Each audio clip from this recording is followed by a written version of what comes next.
Welcome everyone.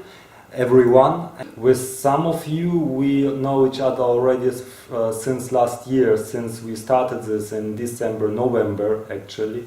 And Olga is happy that people gathered here who are interested in this topic. And she is also very thankful for your trust in this information. Olga wants to allow her to make a small test. You know that we were in the mountains in Germany, and so we couldn't, we had to skip one session, so to say. But the month before this, when we have been in Spain, we had to finish at the, if you might remember this, we stopped at the most interesting point. We had the dialogue again about breathing. There were a lot of questions, and Olga didn't answer all of these questions and said next time. So the test here right now is, do you actually remember where we stopped this time in Spain, so 2 months ago? What questions did we have?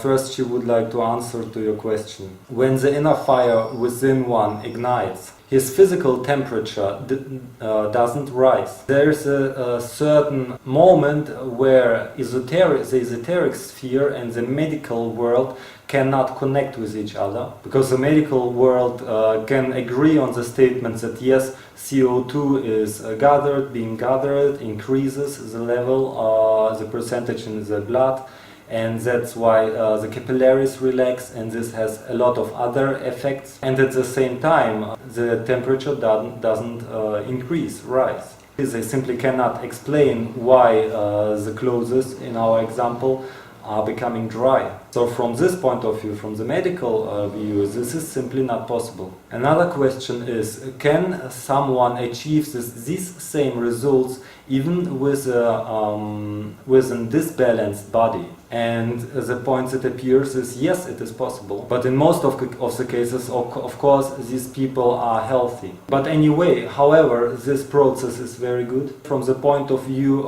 from the Taoism.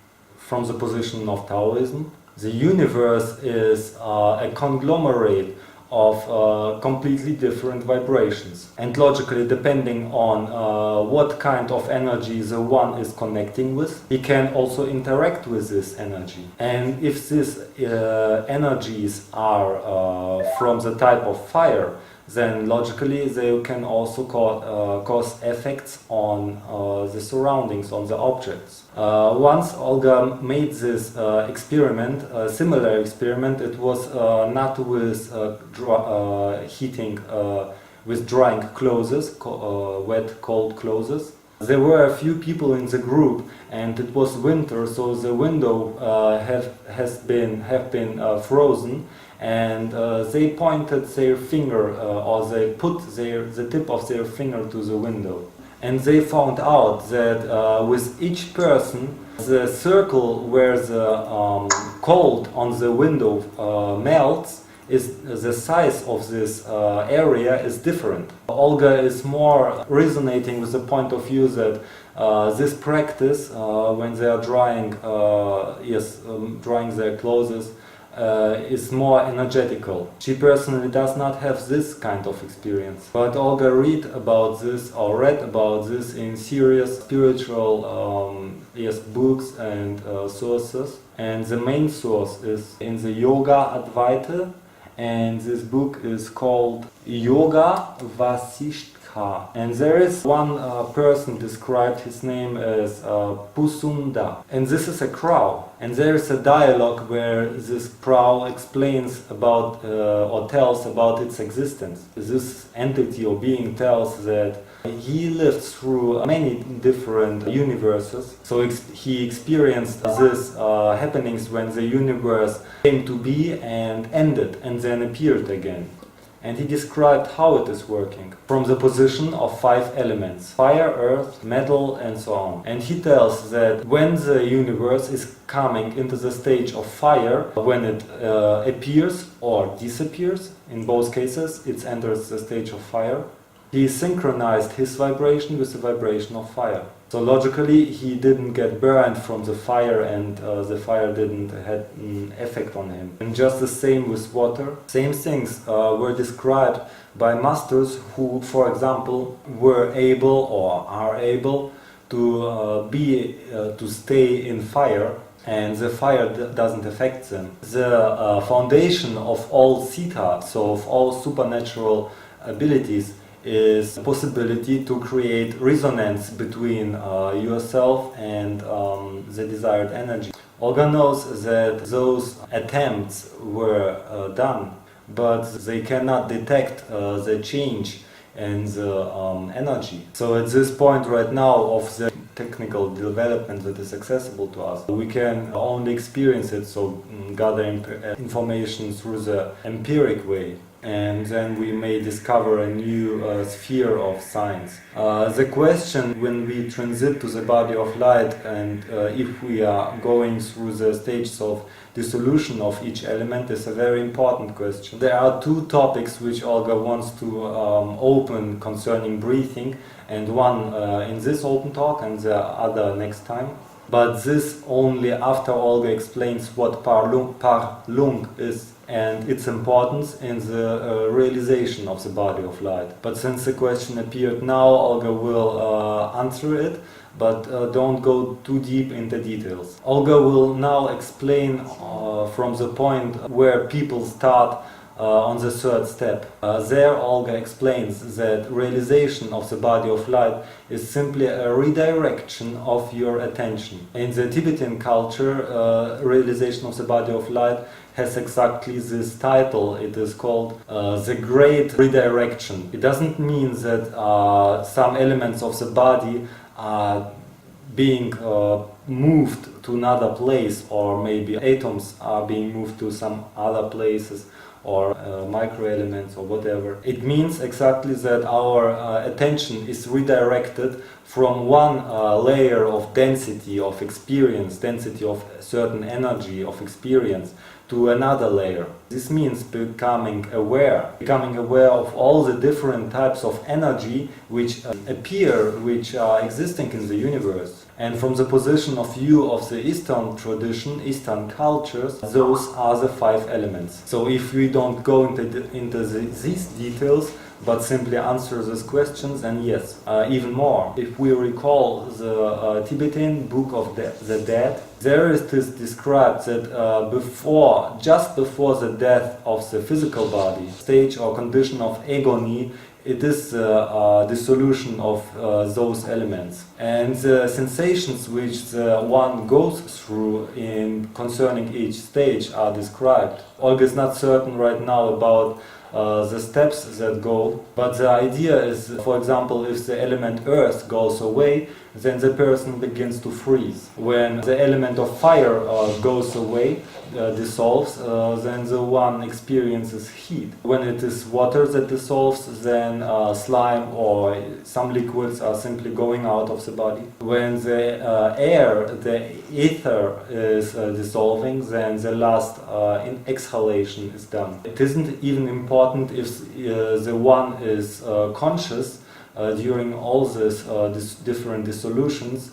These steps will simply happen. Olga herself and people who she is working with, so also her students, when they go through certain steps on the practice, in some cases, due to certain practices and correct execution as always, it is quite visible in what stage this one is at this moment and what is happening with his body right now. In different traditions, these elements have different names. Fire, earth, water and ether are present everywhere. The only question is about the metal and wood. In some traditions it is wood, in some other it is metal. When Olga experienced all of this, it was very clear to her, so she has her information based on her experience. Now with thousands of people who went through the same practices, Olga had the possibility to look at the processes of others. Olga would describe these elements as follows. The first one is wood. So when the one starts to practice, this is his condition which he starts with. This means the one is stiff, so the processes are slow, they need time to come into movement, in motion, So here are some qualities that match the description of as we see wood. And once Olga met 3 entities. So these trees who are moving, I don't know, in Russia they're called dendroids. Logically this was not our physical world, it was the etherical world where she met him. This entity was not stiff or hard at all, it's not the same condition in which we are. Olga can't state a certain number how many seminars she gave personally, there are a lot. It is always one and the same picture. People come, they sit down, Olga takes a look at them and then she thinks, we have to quit this seminar. Because what these people are going to do, they simply cannot finish it in their condition at this moment. Then Olga steps over this thought and they continue. People gain results and Olga on her part realizes that her idea does not reflect the reality. If we come back to include the medical point of view here, then yes, they increase their CO2 content. Their body becomes more active, more soft, and fire begins to ignite. So the wood becomes like the fuel for the fire. And then we enter the stage of fire. This is a completely different process. And indeed, you feel inner heat. But on the part of the fire, this becomes the fuel for metal. When the person enters the condition of the metal, and if we recall the Eastern traditional teachings, for example Shaolin, they are very known for their metal shirt, so to say, this skin that's so hard. This is a practice ability that they have trained. When you complete this ability, you simply become like a metal human, so to say. And in this condition, you perceive heat completely different. For example, when Olga was in the condition of fire, she had a big joy in diving, in going into water. The colder it was, the joyfuler it was for her. And then when she was working with a group at that moment, this extreme difference between heat and cold went away. And together with it, a kind of puppy-like happiness went also away, which appeared when she was so full of fire and went into cold water. So since this big difference went away in the stage on the metal, it was more balanced. They were more together. So this puppy-like happiness, so to say, crazy happiness went away. So the emotions, they are not exaggerated. For example, Olga doesn't really like pain, but in the stage of metal, it was no problem at all to endure pain or whatever. And it needs to be said that this is a quite complicated stage of spiritual development, because this is the level of asurs, of demons. It's very important to tell here that Olga is not speaking now about asurs like the protagonists we know from the media, or where they are like devils, bad, doing bad things. She speaks about these entities as a certain way of thinking and a certain vibration. And this vibration is clearly higher than the human vibration. And most of the people get stuck exactly in this stage, because this gives them power. They feel more protected, and at the same time they can influence people around them as they like. In the traditional schools, the teachers point also this attention of the pupils at this moment as well. It is thought of as one of the main mistakes. So when they went, or Olga went further behind this metal jacket, I call it, Olga encountered the stage of water. This is a very characteristic example for the stage of metal. So a tooth was completely broken, and basically only the root of the tooth remained. At this moment Olga found an interesting connection to her measurements of pranic breathing, when the measurements didn't wanted to increase, to grow further, even given the fact that she was practicing a lot. So the body was directed at solving the situation with the tooth, directing all its energy at this. Maybe if Olga wouldn't pull it out at that time, maybe in a few years a few years later this would come out by itself, and this situation would change. But this way it would simply take much more time. But this story had an interesting and unexpected turn. Olga comes to the doctor. He looks at this root and he tells Olga, "What are you afraid of? This situation is very simple. You nearly have no roots of this tooth as well. So I just pull out the rest of it and everything will be fine. You will have no pain at all." So the situation is so simple that he didn't even need to apply narcosis. Of course, he was going to use narcosis as well at this moment. This was simply a joke to explain the situation. And then interesting thing happens. He injects the narcosis or applies narcosis, and it doesn't work. So the level of energy at this moment was so high that this narcosis was simply erased or eliminated right away. So this goes not only for narcosis but also for other drugs. If the energy level of energy is high enough, for example alcohol, if you drink it, this will be neutralized right away. So that's why in some traditions this was even an examination when the practitioner was giving a lot of strong alcohol, and if he didn't get drunk from it, then he passed. So back to the story. Then the doctor begins to pull out the root. But this small tiny piece just won't give in. It's not moving an inch. The doctor is very worried about this weird situation and calls another doctor. Then the other doctor tried to pull it out as well. And no reaction. And Olga joked at this time with the doctors, "How many doctors here do you have? Will every one of them try to pull the root of the tooth out?"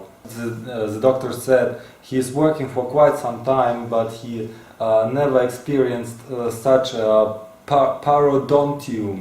Basically, one was pulling, the second doctor was pulling Olga in the opposite direction, because when the first doctor was pulling the root, he was lifting up her head completely together with it. And the medical sister, she was holding the head.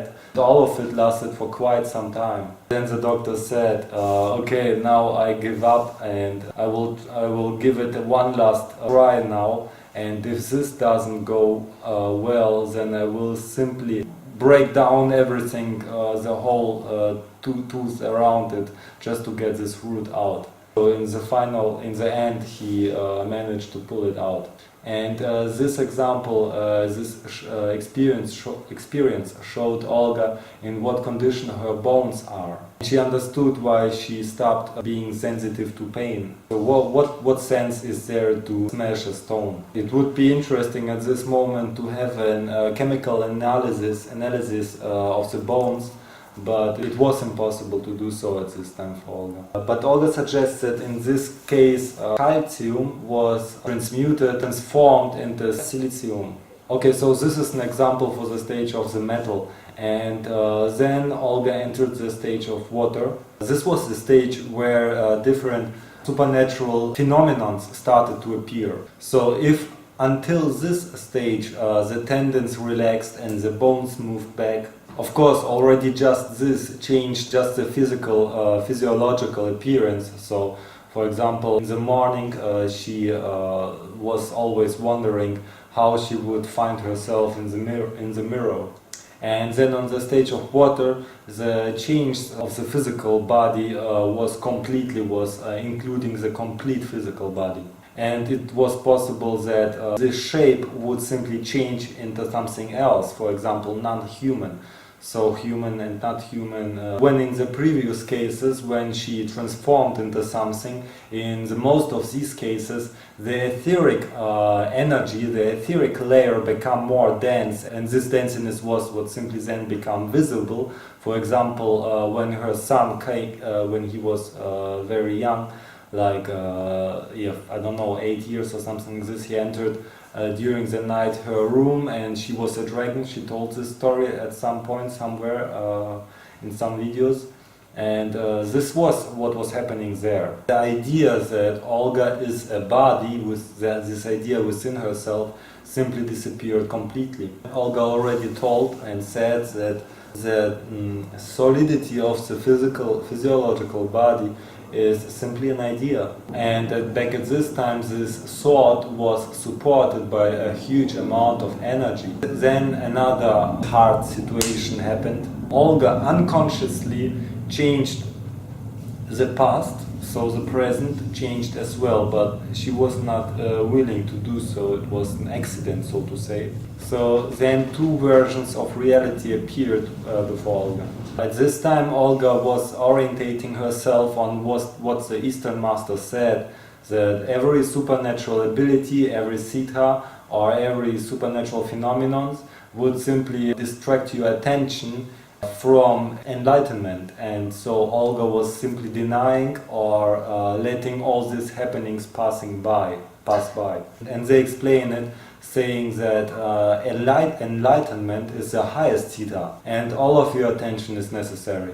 And just as a person can get stuck at the stage of metal when he or she touches the power, just the same way in the stage of water the person can get stuck when he becomes attached to these abilities, to these phenomena, and then not moving further. Olga understands this position, but from the position of experience that Olga has today, Olga wouldn't say no to different siddhas, because they can give a greater understanding of nature. Back then, Olga simply shut herself off of all of these processes. Maybe one can say that she stopped herself. So maybe some people may say that Olga stopped her development and didn't go further in some direction, didn't develop certain attributes. But it is important to understand that Olga was going blindly in this. She had no experience, no master, no tradition,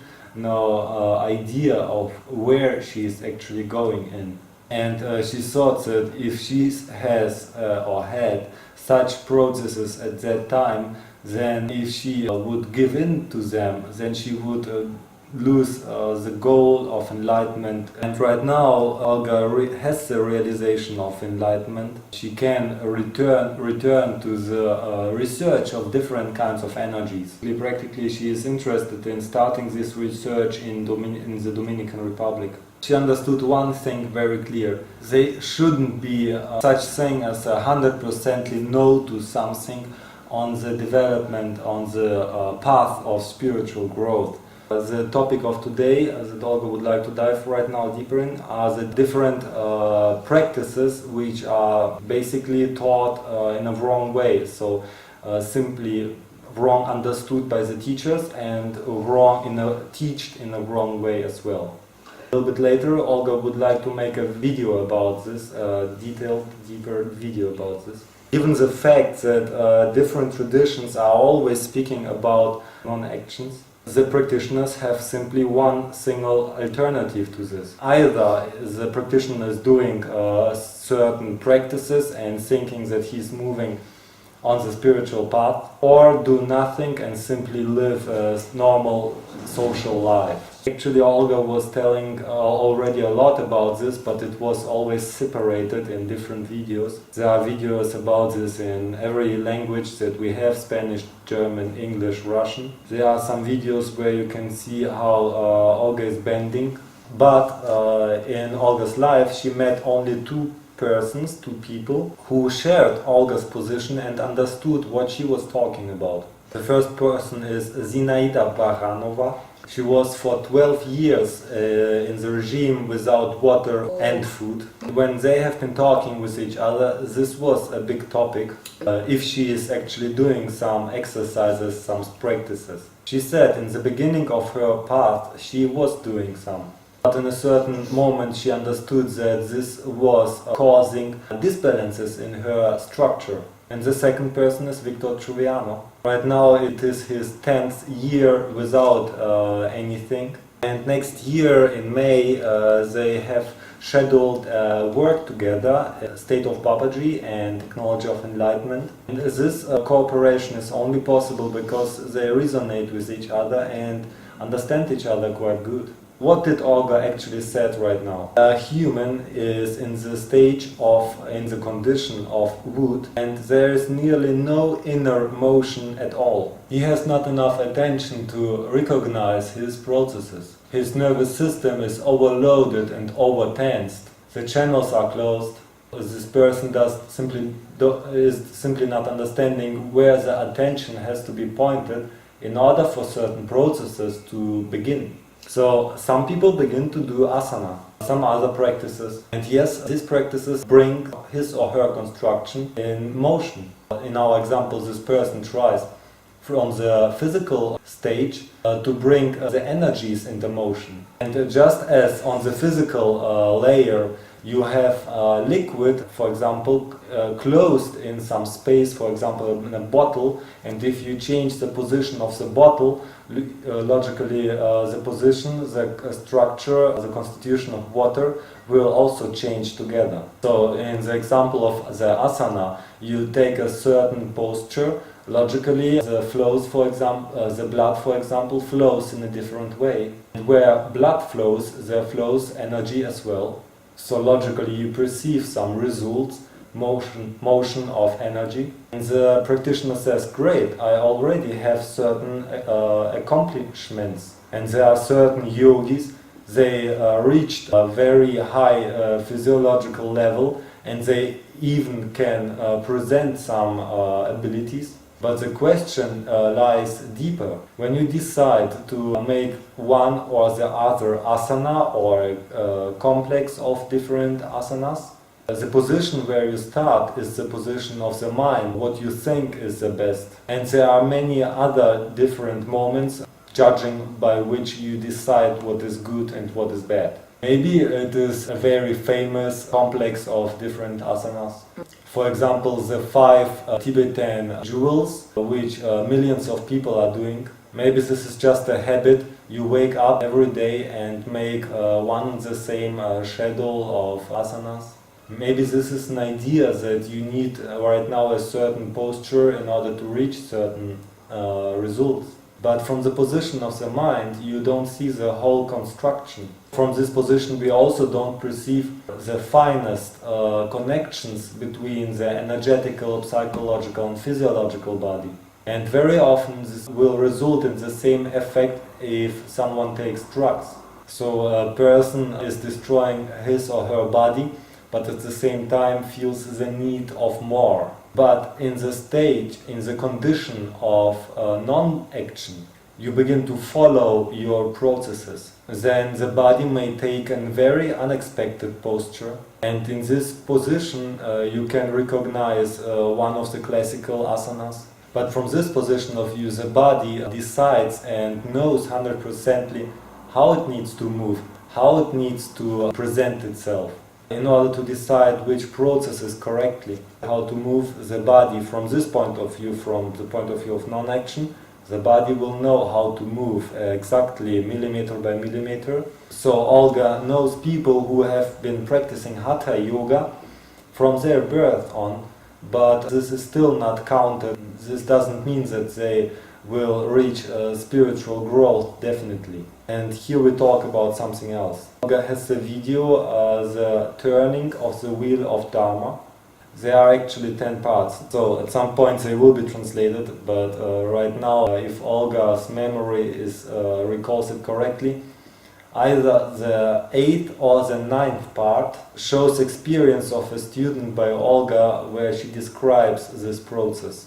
So she was in a retreat, she received all the information on the practice, she was practicing, and from time to time Olga was coming to her and asking her how she was doing. She was telling exactly this point, that in the state of non-action she perceived how her tongue by itself started to work with the inside of the mouth. The tongue started to work with every corner of the mouth, and it started with the palate. She told it like this: the tongue finds a certain point by itself, it begins, so to say, to drill into this, and this point in the mouth resonates with the whole body. So, for example, in the feet, energy begins to unblock and to flow. But the most important and amazing thing was that in her case, hygromes started to resolve.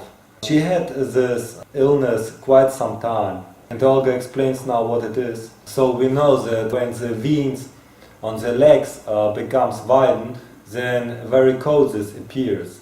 But in other parts of the body, basically the same thing happens, but the veins become wider, the capillaries widen, and the blood begins to circulate wrongly. In some places it gathers, and this place where they gather, it appears like a blue bump. This is what hygromes are. So maybe after a few days, Olga doesn't remember it correctly right now, 100%, but after a few days of this kind of non-action and allowing the body to follow the process, or allowing the body to do the process and following it, the hygromes decreased greatly. This woman actually stated her experience on the third international congress that Olga created in Moscow, organized in Moscow. There are translations present, translators present, so it was translated in lifetime, but her name was Svetlana. So why is Olga telling this now? Of course, the state, the physiological condition is important to us. But if we come to this from the position of non-action, then we allow the body to step in resonance with all of the bodies. And realization of the body of light or of the diamond body is a complete resonance of all of the bodies. And not this way of non-action will allows us to proceed as much as we can. So it let us go as far as we can, so to say, or let us take as much as we can carry at this moment. Olga is telling all of it right now, and she understands how impossible for normal people it is to come close to these processes, because there is simply not enough practice with attention. In any way, in the beginning there have to be some kind of impulse. But the question here is that, from the point of view of Breatharianism, like in the case of Victor or Zinaida, when your sensitivity begins to grow, you begin to understand that when you are doing a certain practice, that they are disturbing the inner harmony, they disturb the naturality of the processes. This thought, the legend of how the asanas came to be, is that Shiva was dancing on his own wedding, and humans made these complexes of different postures or asana out of his dance. But Olga can tell you out of her experience that if the energy indeed starts to flow and you will simply turn in a certain asana, you wouldn't be able to turn in this position your physical body by yourself.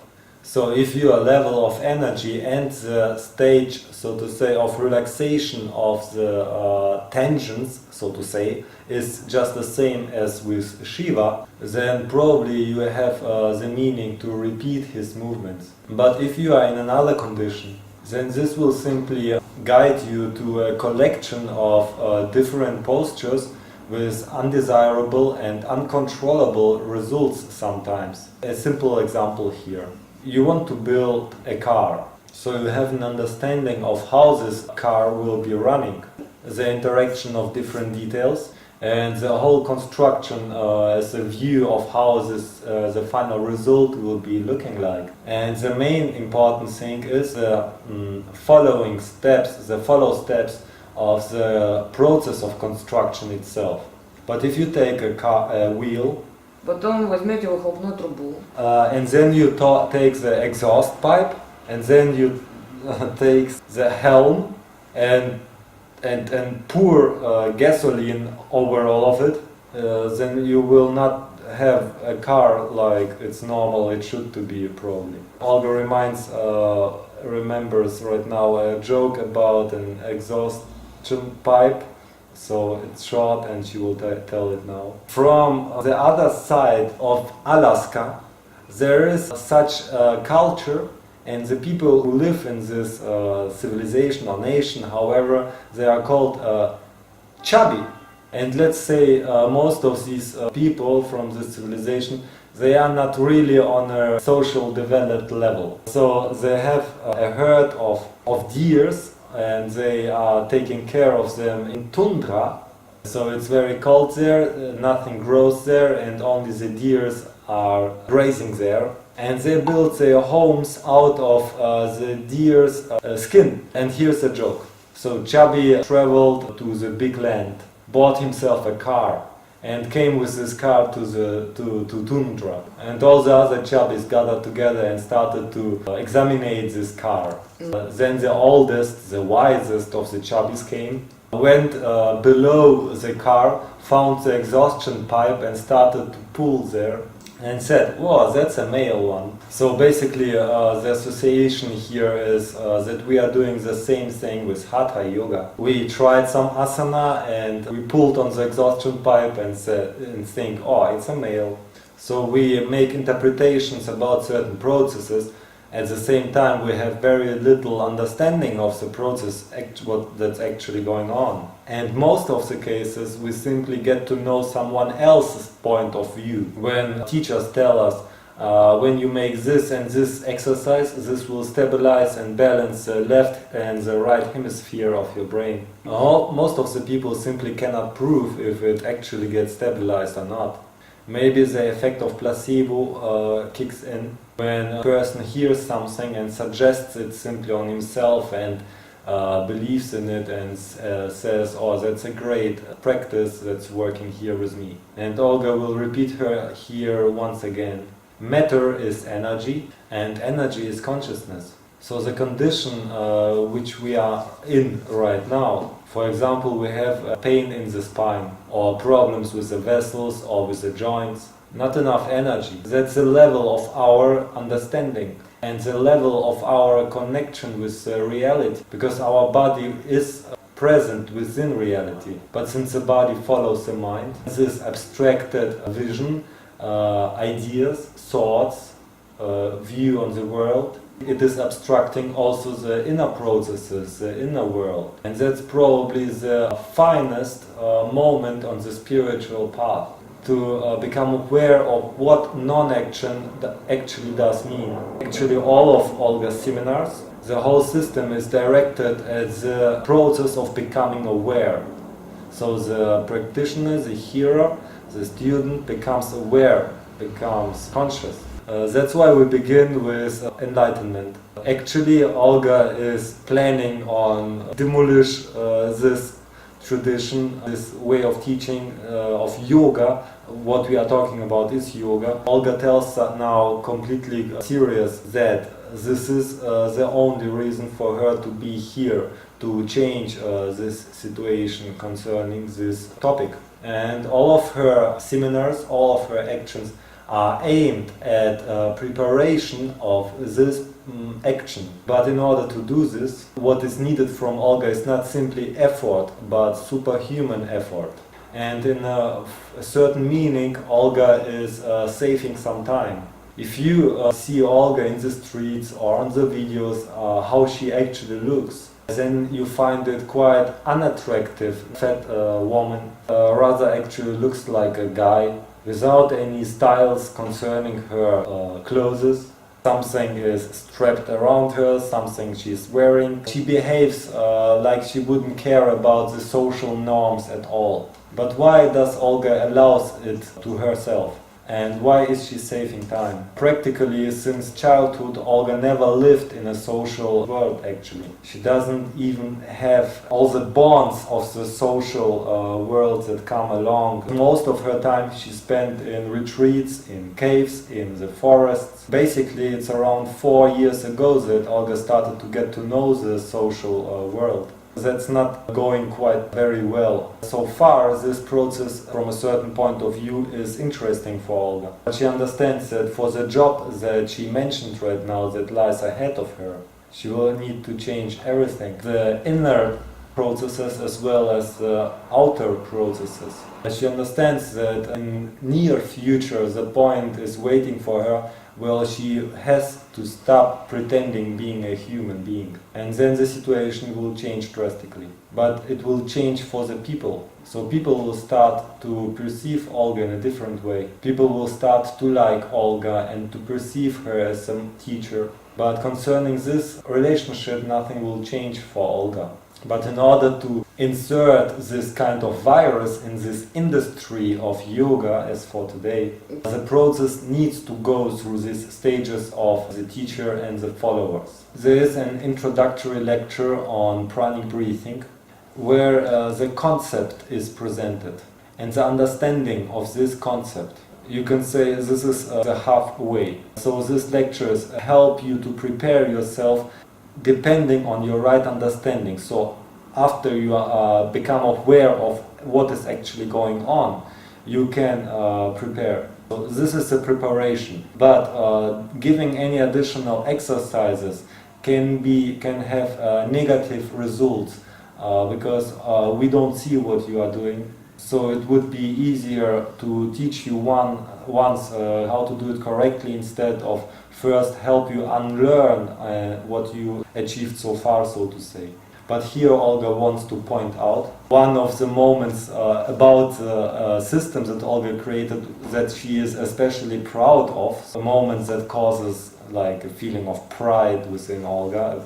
That when she was developing this system, she simplified it to the maximum. And it is so easy that if you understand this correctly, the teaching, then you don't need a big experience with some spiritual growth in advance, or with certain topics in advance, or long time of exercising certain practices or something like this. If a person is not prepared from this point of view, so to say, empty, then during the webinar, during the process, during the teaching, we will give the preparation, so to say. It will be the best preparation. And the only demand that Olga puts in her system is to be very careful with the process.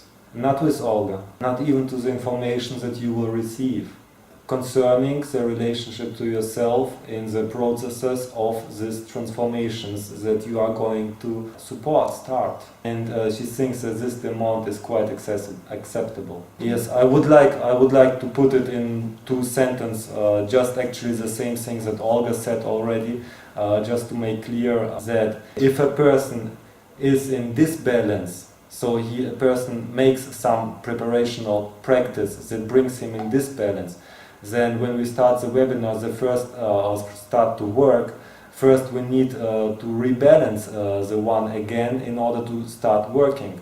So it would be better if you come, so to say, balanced, not already into some practice, simply balanced and relaxed. And then this is the best condition to the start up of the process.